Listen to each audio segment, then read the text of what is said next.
साथियों नमस्कार। आज मैं हूं देहरादून के दून प्रेस क्लब में।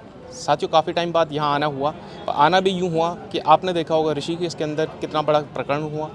एक माननीय मंत्री द्वारा एक आम जन की पिटाई कर दी जाती है, उसके बाद भी जो पीड़ित है वो न्याय की गुहार लगा रहा है। जब उसकी बात कहीं सुनी नहीं जा रही है तो आज उन्होंने कोशिश करी, उनके परिवार ने, उनके साथियों ने कोशिश करी कि देहरादून दून प्रेस क्लब में चला जाए और मीडिया के सामने अपनी बात रखी जाए।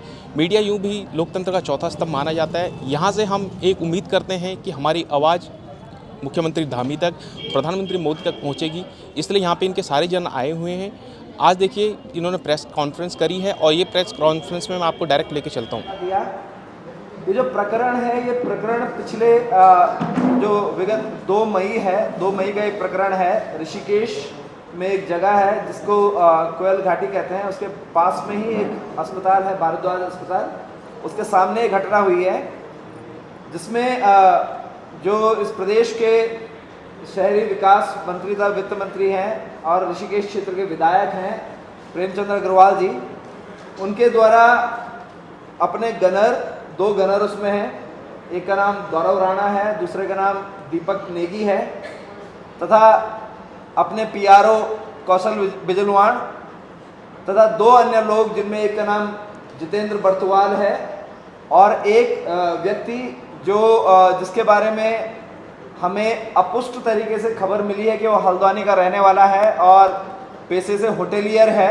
होटल कोई उनका बन रहा है, ऐसी खबरें आ रही हैं। इसको हम पुष्टि तो नहीं करते, अपुष्ट खबरें ऐसी हमारे पास आई हैं जो आप सभी लोगों ने वीडियो के मार्फत देखा होगा। पीली कमीज में वो आदमी था जिसकी अभी पूरी तरह से पहचान नहीं हुई है। जो रेड कमीज में था वो जितेंद्र बर्तवाल हैं, उनका भी अपना कंस्ट्रक्शन का काम है, प्रॉपर्टीज़ का काम है। इन सारे लोगों ने मिल करके भारद्वाज हॉस्पिटल के सामने भाई सुरेंद्र सिंह नेगी और धर्मवीर प्रजापति दोनों को बुरी तरह मारा। मारने की वजह क्या थी, जिसको बाद में लांछन लगा के कहा गया कि हमारे ऊपर इस तरीके के लूट की गई उनसे, या उनसे छीना झपटी की गई, उनके साथ गाली गलौज की गई है। सारा जो वृत्तांत है वो अमूमन आप सभी के पास फ़ोन्स के माध्यम से, फेसबुक के माध्यम से, सोशल मीडिया के माध्यम से और तमाम जो वहाँ के पत्रकार बंधु हैं जिन्होंने लगातार उस मामले को उठाया, उससे आप सभी को सूचना मिली होगी। दमयंती नेगी जी जो धर्मपत्नी है सुरेंद्र सिंह नेगी जी की, वो उस बात को रखेंगी कि क्या क्या बात हुई थी और मैं उनसे गुजारिश करता हूँ कि आगे वो उस बात को बताएं क्या क्या उस दिन हुआ था। जी जी नमस्कार। पहले तो सारे मीडिया को बहुत बहुत नमस्कार और हार्दिक दिल से बहुत बहुत अभिनंदन करती हूँ कि आपने इस प्रेस के माध्यम से और इस वीडियो के माध्यम से जो भी हुआ, जो भी देखा, सारी दुनिया ने देखा, सारा प्रकरण जो भी देखा आप लोगों के सामने और पूरी दुनिया के सामने किया गया। जो कि हमारे मंत्री प्रेमचंद्र अग्रवाल जो कि इसमें विधायक, ऋषिकेश के विधायक हैं और केंद्र में मंत्री है, उनके द्वारा जो मेरे पति पे मारपीट, इतना मारपीट जो लोग वो जो दोहराने की ज़रूरत नहीं है, जिसे जो आपने देखा मारपीट करके और खुलेआम ये चैलेंज किया गया कि मैं तुझे और तेरे परिवार को गायब कर दूंगा। रोड में धमकी दी गई और मारपीट करके इतनी बुरे हाल कर रखे कि वो करवट तक नहीं बदल पा रहे अभी तक। और जब ज़्यादा दर्द हुआ, पेन ज़्यादा बढ़ रहा, तो मैंने एम्स हॉस्पिटल में दिखाया। एम्स हॉस्पिटल के डॉक्टरों की सलाह से ये कहना है कि इनको 3 महीने का बेड रेस्ट दिया गया है जी। और इस बारे में जो भी अभी तक ये प्रकरण चला है, ना ही हमारे मंत्री जी को पद से हटाया गया है और ना ही हमारे मंत्री जी के खिलाफ़ कोई कार्रवाई हुई है अभी तक। मैं यहाँ तक कि अपने मुख्यमंत्री सीएम धामी जी से और हमारे राज्यपाल से मिलने गई थी, उनसे मिलने की परमिशन ली थी, लेकिन वहाँ से मुझे परमिशन नहीं दी गई है। उसके बाद जब मुख्यमंत्री हमारे ऋषिकेश पहुँचते हैं, किसी कार्य में पहुँचते हैं ऋषिकेश, तो मैंने वहाँ मंत्री से मिलने की इच्छा प्रकट की और एक लेटर लिखा। फिर मैं अपना इस लेटर में अपने बयान व्यक्त करके मंत्री तक पहुंचाऊंगी, लेकिन वहाँ भी मंत्री तक पहुँचने क्या, मंत्री तक लेटर तो क्या, मंत्री तक पहुँचने भी नहीं दिया गया। इसके बाद पुलिस ने मुझे ज़बरदस्ती एक कमरे में ज़बरदस्ती बंधक बना के रखा गया है। और उसके बाद आप लोगों ने जो घटना हुई वो देखा, और उसके बाद पुलिस मुझे अब ज़बरदस्ती पुलिस गाड़ी में बिठाकर घर पे ज़बरदस्ती बंधक बना के रखती है 2 घंटे। तो मेरे आप लोगों से, इस उत्तराखंड की जनता से ये गुजारिश है कि जब मैं ये गुहार लेके मुख्यमंत्री और राज्यपाल के पास जाती हूँ तो मुझे वहाँ से कोई न्याय की दिलासा नहीं दी गई। अगर आप लोगों के माध्यम से आप लोगों के माध्यम से ये बात अगर प्रधानमंत्री तक पहुंचती है तो मैं प्लीज़ रिक्वेस्ट करती हूँ, प्रधानमंत्री मुझे न्याय दो, और जो आपने अभी तक जो मंत्री पद उनको दिया गया है, जिस मंत्री पद की उन्होंने अवहेलना की है, उसको बर्खास्त किया जाए उस मंत्री पद से, जिससे कि वो उस मंत्री पद पर रहकर इस पद का दुरुपयोग न करे, किसी के साथ ऐसे गुंडागर्दी न करे और मारपीट न करे। सुरेंद्र सिंह नेगी और धर्मवीर प्रजापति को, दोनों को इलीगल तरीके से डिटेन किया गया। डिटेन करके उन्हें पूरे दिन और पूरी रात अलग अलग थानों में घुमाया गया। उसके बाद जिस थाने की बैरक में उनको रखा जाता है, उस बैरक में रात को सांप निकल आता है। वो पुलिस वाले सिर्फ कमरे में डंडा फेंक करके और अपना आप निकल जाते हैं बाहर। उस सांप को भी सुरेंद्र सिंह नेगी ने डंडे से पकड़ के उस सांप को बाहर किया। और पुलिस द्वारा ही हमें ये सूचना भी दी गई है कि बिना मेडिकल करवाए गए, बिना मेडिकल किए, जबकि इतनी मार पड़ी थी सुरेंद्र सिंह नेगी को, उनका बिना मेडिकल किए ऋषिकेश पुलिस द्वारा उन्हें दवाइयाँ दी गई। दवाइयों का असर इतना ज़्यादा था कि अगले दिन तक भी वो पूरी तरह से होशो हवास में बात नहीं कर पा रहे थे। और उस दौरान जब उनके द्वारा, इसमें एक चीज़ और ऐड कर देता हूँ कि सुरेंद्र सिंह नेगी को डिटेन किया गया, रात को धर्मवीर प्रजापति को डिटेन किया गया, और दूसरे पक्ष के साथ कोई गिरफ्तारी नहीं हुई और उनको खुला छोड़ा गया, जिसकी बदौलत वो उसी दिन रात को आकर के अपनी एफआईआर करवा पाए। और अगले दिन तक सुरेंद्र सिंह नेगी को न तो उनके परिवार से बात करने दी गई, फ़ोन जब्त कर लिया गया, ना वकील से बात करने दी गई। अगले दिन जब हम एफआईआर करवाने गए तो सुरेंद्र सिंह नेगी, क्योंकि दवाइयाँ इतनी ज़्यादा दी गई थी उनको कि वो पूरी तरह से होश भी नहीं थे, वो जो कुछ बता पाए उसके आधार पर एफआईआर की गई। हालांकि जब उनकी तबीयत थोड़ा सुधार हुआ, जो भी दवाइयों का असर ख़त्म हुआ, हमने उनसे पूछा तो बहुत सारी चीज़ें ऐसी थी जो छूट गई थी। फिर हम जब उसे लिखवाने गए तो पुलिस ने वही बर्ताव हमारे साथ किया जो मंत्री के दबाव में वो कर सकते थे।